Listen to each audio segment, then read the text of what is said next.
Je vous préviens, tout ça va devoir rentrer là-dedans.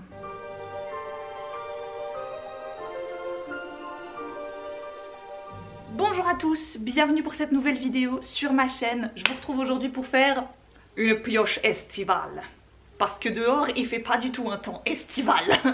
Donc tu sais, on va inventer des trucs, je suis habillée comme un jour d'automne, mais tout va bien. Vous savez que toutes mes listes, je les fais sur Livre Addict, donc si vous avez envie de voir dans quelle catégorie je classe mes livres, vu que j'en ai maintenant à peu près 200, vraiment, j'en ai 199. I'm on fire, ok? Du coup, quand j'ajoute numériquement mes livres dans ce qu'on appelle sur Livre Addict la pile à lire, mais que je rénomme maintenant la pioche à lire, vous le savez, parce que je peux pas faire de pile, on avait compris le concept. Je classe ça, tac tac, en 5 listes différentes, généralement la non-fiction, été, automne, hiver, printemps. On va arriver en été, je vous fais donc une petite sélection de ces quoi, je crois que j'ai 65 livres dans la pioche de l'été. D'où j'ai 65 livres?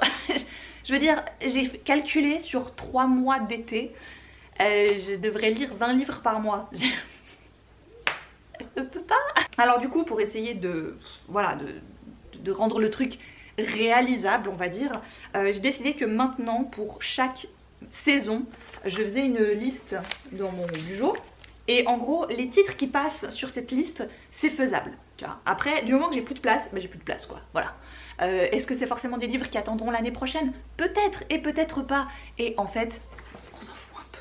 Parce qu'un jour ou l'autre, je sais que ces livres seront lus. Voilà, c'est le principal. Donc le but, vous le connaissez, j'ai mon coffre de lecture juste là, j'ai les livres de la liste juste ici, et le but c'est que tout ça, ça rentre là-dedans. Voilà, voilà. Bon, bah c'est parti. Comme d'habitude, par contre, la liste se trouve en barre d'infos, vous pouvez cliquer, vous arrivez directement sur ma liste et du coup après vous avez tous les titres les uns sous les autres. Comme ça, faites-vous plaisir les amis. Amstramgram de Harridge, c'est la deuxième fois que je le mets, vraiment je sais. Pourquoi je le mets dans ma liste estivale à chaque fois? Parce que ça se passe au fond d'une piscine. Alors la piscine elle est vide hein, on voit bien, mais ça se passe dans une piscine. Il y a un couple qui est jeté dans le fond de cette piscine vide et en gros pour sortir, c'est soit l'un soit l'autre. L'autre va mourir quoi en quelque sorte. Et c'est très vacancier comme thème. Là aussi je vais me passer de résumé hein. Mort sur le Nil de Agatha Christie. Le film est sorti. Si vous avez Disney+, bah il est déjà dessus. Voilà. Parce que moi comme une grande je me suis dit oh, je le prends, on va le voir au cinéma avec ma maman et tout. Non mais on n'aura même pas besoin. Voilà voilà, je l'ai pris dans ces jolies éditions fac-similées, tu sais, à l'ancienne et tout. J'avais déjà eu le Crime de l'Orient Express dans cette édition là, les éditions du Masque me l'avaient envoyé. Là quand j'ai vu qu'ils ressortaient Mort sur le Nil, j'ai fait la bonne lectrice très influençable et j'ai pris celui-là dans la même collection. Voilà. En grand format cette fois, ah, purée j'avais oublié à quel point il était lourd. Ah oui, j'aimais pas, c'est juste. J'avais un truc dans ce livre que j'aimais pas, c'est ça. Peut-être cette fois je vais le faire enfin, ce serait genre le moment de respecter un peu mes amis qui écrivent et qui en plus visiblement écrivent bien. Donc tu sais, qu'est-ce que t'attends? Je veux dire meuf, lance-toi. Pourquoi il y a des pages dans... Ah c'est les parties. Je comprenais pas pourquoi il y avait des pages noires. Nin et Marie sont reparties en road trip, elles sont en train de refaire le road trip qu'elles avaient fait à l'époque de leur moment écriture de La Nuit où les étoiles se sont éteintes. Voilà. Si c'est pas le moment l'été pour le lire franchement. Je crois que j'ai un Lucinda Riley dans chacune de mes listes de lecture de saison. J'en ai un en hiver, j'en ai un en automne. J'en avais peut-être pas au printemps, j'ai La Maison de l'Orchidée pour l'été. C'est une bricasse. Vas-y, fais 700 pages. Il y a le mot maison dans le titre. J'ai toujours pas lu de Lucinda Riley. Je sais que vous êtes toujours très très nombreux à me demander qu'est-ce que j'attends pour lire la saga des 7 sœurs. J'ai toujours le premier tome. Écoutez, un jour je le ferai. Voilà, c'est tout. Celui-ci, j'ai hésité. Franchement, je l'avais pris au boulot. Puis après, j'avais lu tout ce qui avait été dit sur ce tome. J'avais vu l'erreur. En plus, j'ai été voir la faute qui avait été commise dans le bouquin. C'est l'ascension de Guenièvre de Camelot. La Dupree de Guenièvre, je vais y arriver. Donc j'ai la très belle édition de chez De Saxus qui est un hardback. Look at this. Oh, c'est shiny shiny, c'est beau. C'est très beau, mais c'est à ce qui paraît un petit peu traduit avec les pieds. Donc voilà, c'était encore quand il y avait tous ces problèmes de traduction chez De Saxus. Techniquement là, ils ont dû un petit peu tout remanier, leurs équipes, réengager du monde, etc. etc. C'est une maison d'édition avec laquelle, professionnellement parlant, je travaille. Donc je sais un petit peu les changements qu'il y a pu avoir de très loin. Alors, malheureusement, ils ont été eux aussi victimes de la pénurie de papier, donc beaucoup de titres ont été décalés, reportés, etc. J'ai celui-ci du coup depuis l'année dernière qu'il est sorti. Vous savez que j'affectionne beaucoup les réécritures autour des légendes arthuriennes, et là en gros on va se rendre compte que Guenièvre n'est pas vraiment ce qu'elle prétend être. Ce n'est pas la pauvre princesse désespérée que l'on peut voir dans la plupart des versions. Là au contraire c'est une Guenièvre assez guerrière, comme j'ai compris. Donc allez, on va dire, tu sais, je mets un peu les trucs de traduction de côté, bien que ça va être difficile, ça peut être très cool. Une époque formidable, je l'ai pris au Cherche Midi l'année dernière aussi, donc c'est de Kylie Reid. C'est un livre qui résonne énormément avec le mouvement Black Lives Matter qui a pris beaucoup d'ampleur depuis 2 ans. On va suivre Emira, qui est une jeune diplômée très douée, afro-américaine, qui, pour gagner un peu d'argent, s'occupe et garde souvent le soir la fille d'une influenceuse hyper réputée aux États-Unis. Sauf qu'un jour, elle va se faire arrêter par des clients d'un magasin parce que elle est avec la petite fille blanche dans un magasin. Et tout de suite, les gens commencent à lancer des rumeurs comme quoi elle l'aurait kidnappée, ce serait pas la sienne, etc. D'où le titre totalement ironique, Une époque formidable, parce que ce n'est pas formidable du tout. Elle va être bien sûr la cible de beaucoup de haine, et je trouve cette couverture très très belle, ce qui franchement n'apporte absolument rien. Mais voilà, j'ai très envie de découvrir cette histoire. Ah bah j'ai pu le résumer du coup, voilà. J'avais reçu de la part des éditions Monsieur Toussaint Louverture Les Souvenirs de Marnie de Joanne J. Robinson. Vous savez, leurs magnifiques éditions, toutes belles, colorées, pastel, tout ça, enfin bref.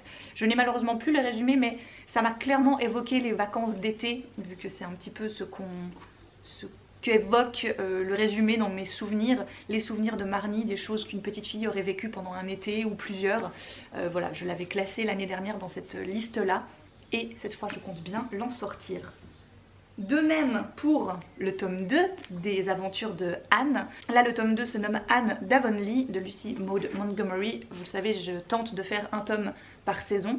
Et je vais y arriver parce que ça va pas me poser trop de problèmes de retrouver Anne, je pense, vu que j'ai adoré le premier tome. Je suis clairement en retard, mais du coup je voulais pas regarder la série avant d'être quand même un tout petit peu à jour dans les romans graphiques. Je parle de Heartstopper de Alice Oseman.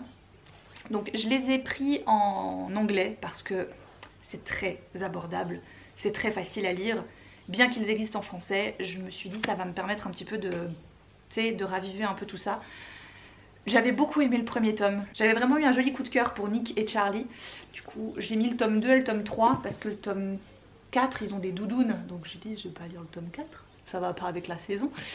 Bon ça j'ai déjà toute la trilogie, je sais pas du tout dans quelle liste j'ai mis les autres. Après je crois que c'est pas trop dérangeant parce que de toute façon c'est des histoires indépendantes. C'est juste que le thème de la saga c'est Il était une fangirl. C'est une réinterprétation de certains contes très connus, là en l'occurrence Cendrillon, mais version très aujourd'hui, très contemporaine et très fangirl justement. Vous savez à quel point j'aime le roman fangirl en tant que tel, j'aime les fandoms en fait. Si vous ne savez pas ce qu'est un fandom, c'est un... Comment tu traduis fandom exactement? Traduction de fandom, fandom. Ouais, forcément ils font des rapprochements avec fanatisme ou fanatique ou ce genre de choses, mais en gros un fandom c'est un groupe de personnes qui sont fans de la même chose. Ça peut être d'une série, d'un groupe, d'un chanteur, d'un acteur, d'une actrice, d'une personnalité, ou enfin voilà, c'est souvent lié à la pop culture on va dire. Je sais pas, tu vas avoir un fandom Stranger Things par exemple, ou alors les fandoms Chroniques de Bridgerton, enfin j'ai une sorte de relation amour-haine avec le terme de fan, parce que perso j'ai rarement été fan de, tu sais, genre waouh, peut-être un peu ado quand tu placardes des posters un peu partout. Oui, ok, j'ai eu des posters de Kyo et de, et de Harry Potter, je pense, pendant bien 5 ans dans ma chambre. Enfin bref, voilà, mais comme ça vous voyez un peu ce que ça veut dire pour ceux qui ne savaient pas trop. Donc dans Cendrillon 2.0, on va rencontrer Ellie Whittimer, qui est une fan absolue d'une série de livres. Et en fait cette saga de livres qu'elle aime beaucoup va être portée à l'écran dans une série télé. Il y a un acteur qu'elle aime beaucoup qui va jouer l'un des rôles principaux. Elle veut absolument que cette série soit la plus fidèle possible au bouquin. Et du coup ça va en devenir une véritable obsession. Elle va essayer de faire en sorte que tout se passe bien et autres et autres. Et il y a un truc avec le fait que ça s'appelle Cendrillon 2.0, mais je sais plus quoi. Je le découvrirai quand je le lirai. Une BD que j'ai achetée l'année dernière, c'est Cody de Jared Cullum aux éditions Comics Initiative. J'adorais ce côté des dessins là. Voilà, cette espèce un peu d'aquarelle, j'ai l'impression. C'est hyper joli. Et c'est l'histoire d'une petite fille qui va rencontrer un ours pendant ses vacances d'été. Et elle va se lier d'amitié avec lui. Voilà, de mon souvenir du résumé. Alors celui-là, je l'ai pris l'année dernière. Je sais plus de quoi ça parle, mais le titre est peut-être assez évocateur quand même. Je t'attendrai de l'autre côté du lac de Julie Bradfer, c'est aux éditions Nisha, etc. Oh, c'est une histoire d'amitié. Voilà, ça me plaît ça. Ah non, il y en a une qui meurt. Bon, c'est une histoire d'amitié, mais il y en a quand même une qui meurt. Voilà, voilà. Oh là là, je sens que je vais pleurer, si c'est bien. Si, c'est toujours le problème de ce genre de lecture qui se veut un peu, tu sais, tirer sur la corde émotionnelle. Deux amies, il y en a une qui meurt, l'autre elle va essayer de soit se racheter, soit déculpabiliser, soit se reconstruire. Franchement, si c'est mal traduit ou mal écrit, ça peut tout de suite devenir lourd, tu vois ce que je veux dire? Donc j'espère que c'est pas le cas de celui-ci. 2 trains de retard avec la suite de la série La Maison d'Hôtes de Debbie McComber. J'ai acheté le tome 4 il n'y a pas très longtemps, Le bon côté de la vie. Et puis j'ai vu que le tome 5 venait de sortir en poche. Ah, je suis larguée, qu'est-ce que vous voulez que je vous dise? C'est comme ça. Donc c'est aux éditions Charleston. Je ne reviendrai pas sur le résumé parce que c'est le tome 4. Donc si vous n'avez pas lu les précédents, mais en gros on se retrouve dans une petite ville où tout le monde se connaît aux États-Unis. Et le personnage de Joe Marie ouvre une maison d'hôtes dans cette petite ville de Cedar Cove. Plein de gens vont venir. À chaque fois en fait ça prend place avec des personnages que tu ne connais pas qui viennent dans la maison d'hôtes. Donc tu suis beaucoup eux et en toile de fond tu vas suivre les évolutions de Joe Marie, de ses voisins, de ses amours, de sa reconstruction, etc. C'est très feel good. Alors là si vous voulez du feel good absolu, ça c'est très très bien. Ça alors j'ai adoré la couve, je me suis dit oh je vais le prendre parce que la couverture est belle. C'est Passacuco de Roy Braverman. Je crois que ça se passe donc dans cette maison où une romancière va être noyée. Je suis en train de vaguement essayer de lire le résumé en même temps que de vous le refaire. Et du coup, c'est une enquête, c'est un thriller en tout cas, donc voilà, enfin suspense. J'ai une spectatrice maintenant, donc peut-être que je serai un petit peu pas trop concentrée, désolée. Alors moi j'ai l'épreuve non corrigée encore, mais c'est sorti aujourd'hui, le 2 juin. Blackout à New York. Je crois que ça se passe la journée puis le soir du 4 juillet à New York. 6 autrices vont écrire avec 6 personnages, donc 6 points de vue différents. Ça fait un peu penser à ces Valentine's Day, Happy New Year ou Love Actually, tu sais, où en gros t'as plein de points de vue de personnages différents, puis en fait tu te rends compte au final que tout les rassemble. Là je crois que techniquement ils sont censés tous aller à la même fête du 4 juillet le soir même, et ils vont se retrouver pris par un blackout, donc en gros toute la ville est plongée dans le noir. Qu'est-ce qui va leur arriver? Voilà, donc ça a l'air fort bien, vraiment fort bien. Ça aussi, mais en même temps c'est Tess Sharp, donc je veux dire comment ça pourrait être mauvais? C'est ne vous fiez pas aux apparences. Il est sorti l'année dernière aux éditions Nathan. Tess Sharp, je l'avais adoré dans Mon Territoire aux éditions Sonatine, vraiment plus qu'adoré. Dans Ne vous fiez pas aux apparences, on va suivre 3 ados, dont Nora, je crois, qui est le personnage principal vraiment. Elle a quitté son ex-petit copain pour se mettre avec une autre fille, et du coup les 3 vont se retrouver un jour pris dans un truc, un braquage. Oh my god, je fais terriblement mal les résumés. Oh, qu'est-ce qui m'arrive? Celui-là je vais me passer de résumé, c'est Betty. Vous l'avez vu, je l'ai acheté il n'y a pas très longtemps, de Tiffany McDaniel. Je l'avais commencé en version audio, je l'écoute de temps en temps dans la voiture, du coup je pense que j'ai pas dû lire grand chose du format papier parce qu'il est juste énorme. Il fait quasi 700 pages, mais il a l'air superbe. Je sais que beaucoup de monde l'ont déjà lu Quand il était sorti en grand format, il avait fait beaucoup de bruit. En parlant de bruit, j'ai un hélicoptère ou un avion qui passe juste au-dessus. Maman, Ah. elle ressemble un peu à Pocahontas sur là. Tu trouves? Oui. C'est vrai. Elle a des longs cheveux, la même tenue. Elle ressemble un peu. beaucoup. Ouais, c'est vrai, tu as raison. En tout cas, de ce que j'ai commencé à écouter, j'ai adoré déjà. Le ton du roman, le ton de Betty en fait, qui raconte son histoire, puis l'histoire de sa famille. Ça m'a vraiment d'emblée déjà beaucoup touché, beaucoup plu. Donc je ne me fais pas trop de soucis pour la version papier. Ça, c'est des bouquins que je vous ai déjà montrés l'année dernière. Nebraska Song, je pense que ça fait en tout cas 3 ans que je l'ai dans ma bibliothèque. Cette année, c'est la bonne. Pareil pour Sandrine Colette et Il reste la poussière. J'avais lu un roman de Sandrine Colette que j'avais adoré à la rentrée littéraire d'il y a déjà 3 ans, 4 ans. Oh, ça date. Du coup, quand j'ai trouvé Emmaüs, Il reste la poussière, c'est très actuel en fait parce que je crois que ça parle quand même un peu de réchauffement climatique, ce genre de choses là. Donc, je sais plus. Des mangas. Alors, des mangas, ça, je vais vous les passer assez rapidos en revue.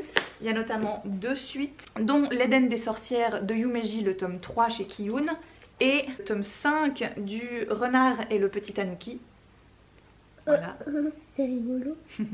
De Mi Tagawa, et ça c'est chez Kiyun également. Et j'aimerais bien du coup commencer la série Free Run, qui est sortie là il n'y a pas très longtemps. Ce que j'avais bien aimé dans le résumé de Free Run, c'est qu'on va suivre la suite de la vie de personnages d'un groupe de héros qui a sauvé le monde en quelque sorte. Alors c'est bien joli entre guillemets de sauver le monde, mais qu'est-ce que deviennent les personnages, les héros une fois qu'ils ont sauvé le monde?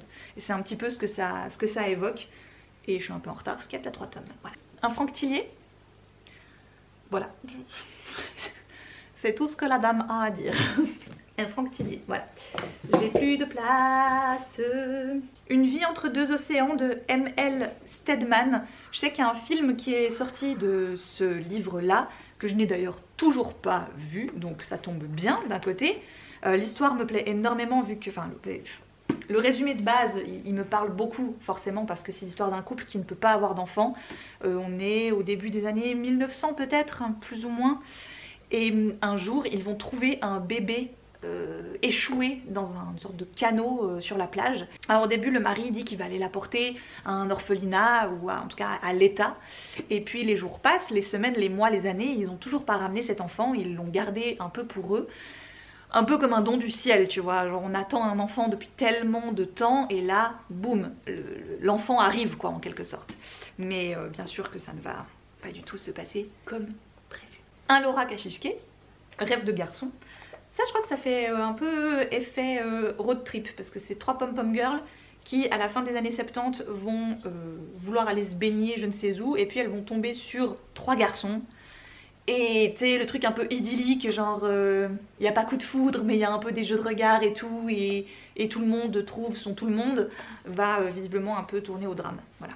Ce que j'aime beaucoup, vraiment, avec cette autrice, c'est qu'elle fait des petits bouquins qui sont, tu sais, terriblement efficaces, quoi. Elle y va pas par 4 chemins, en quelques pages, là, quoi, 200 250. Elle te plie un truc qui est généralement propre en ordre, quoi. Donc, je ne me fais pas trop de soucis. Un bouquin que j'ai aussi depuis quelques temps maintenant, c'est Herland de Charlotte Perkins Gilman. Forcément que c'est un bouquin, quand j'ai lu le résumé, j'ai dit je dois lire ce livre, vraiment. 3 Américains intrigués par une sorte de légende locale découvrent qu'en fait en haut d'un pic d'une montagne vit une sorte d'étrange communauté peuplée uniquement de femmes. Il est paru en 1915 quand même pour la première fois, hein. Donc joli coup, j'ai hâte. Ça c'est le premier tome d'une série, Un siècle américain. Voilà, donc le premier jour de Jane Smiley, Nos premiers jours. Sorte de grande saga familiale aux États-Unis. On commence le roman en 1920, il s'achève dans les années 50. Puis après, comme j'ai compris qu'il y en a encore 2 autres. Allez, encore 3, c'est faisable. Nous étions merveilleuses de Laure Rollier. Celui-ci je vous l'ai présenté il n'y a pas longtemps parce que je l'ai acheté il n'y a pas très longtemps. Mais je me suis dit qu'il était petit donc c'était vite fait. Ça se passe en été, quand elles ont 18 ans, 4 copines font un super voyage. Les années passent, elles grandissent, elles deviennent mamans, elles deviennent chefs d'entreprise, enfin bref, leur vie quoi, continue, évolue. Et entre leurs 35-40 ans, elles décident de refaire ce même voyage. qu'elles avaient fait lors de leurs 18 ans. Comme ça, franchement, le résumé, je savais même plus pourquoi je l'avais mis dans ma liste d'envie. Et puis j'ai été lire les avis des gens sur Livre Addict qui lui avaient mis une super note et souvent comme quoi il avait une jolie chute, un truc assez inattendu. Donc ça a fini de me convaincre et c'était peut-être pour ça que je l'avais mis dans ma liste à moi de base. Puis il y en a deux que vous connaissez peut-être maintenant parce que je les ai depuis un moment et que certains d'entre vous me le conseillent depuis longtemps. Le premier c'est Le Sceau de l'Ange de Lisa Gardner. Beaucoup m'ont conseillé de commencer à lire cette autrice. Ça tombe bien, j'en ai deux dans ma pioche maintenant. Je ne peux pas m'empêcher d'avoir une chanson d'Emma Domas dans la tête quand je lis ce titre. Voilà, on comprendra qui pourra. C'est même plus de quoi ça parle, mais je vais le lire parce que c'est ma mère qui me l'a filé. Donc en général, quand ma mère me file des livres, c'est qu'elle les a bien aimés ou qu'elle est... Tu sais, genre elle veut mon avis dessus. Voilà. Et enfin, c'est un Barbara Abel. Alors... j'ai beaucoup d'a priori et de préjugés sur cette autrice, mais j'ai décidé de prendre Après la fin, qui est la suite de Derrière la haine. Et Derrière la haine, je m'en souviens comme si c'était hier, parce que j'étais enceinte d'Alice quand je l'ai lu. Et j'avais trouvé que c'était une terrible idée, parce que c'est l'histoire de deux couples qui ont des enfants du même âge, sauf qu'il va y avoir un drame voilà, dans le voisinage. Et quand tu lis ça alors que tu es sur le point de toi-même devenir maman, je suis pas sûre que ce soit une très bonne idée. Dans Après la fin, on va retrouver l'un des deux couples et leur vie et un peu ce qui leur est arrivé par la suite quoi. Même si j'ai plus qu'un vague souvenir de comment se terminait l'autre, je pense que le début de celui-ci devrait me remettre un tout petit peu l'histoire en place. Je me fais pas trop de soucis. Là, je me suis rendu compte avec le temps que je lis facilement plus en été maintenant, alors qu'avant pas du tout, parce qu'on était dans un endroit infernal qui était beaucoup trop chaud et du coup je n'arrivais pas à lire. Tout ce que j'étais capable de faire c'était l'étoile de mer sur mon canapé. Là maintenant je prends beaucoup de plaisir à lire en été, voilà, c'est quelque chose que je pensais pas. Mais depuis qu'on est ici, ça fait 2 ans que je lis bien l'été, parce que j'ai des endroits très agréables pour lire et du coup je prends plus le temps de lire aussi, j'ai remarqué. Du coup j'ai bon espoir pour cette pioche. J'espère que cette vidéo vous a plu, j'espère qu'elle vous a donné quelques idées si vous n'en aviez déjà pas assez, n'est-ce pas? Comme d'habitude, n'oubliez pas, tout se trouve en barre d'infos, il y a un seul lien pour toute la liste et je vous laisse aller faire fouiller dedans s'il y a des choses qui peuvent vous intéresser. Je vous embrasse très fort, je vous souhaite de merveilleuses lectures estivales et je vous dis à une toute prochaine.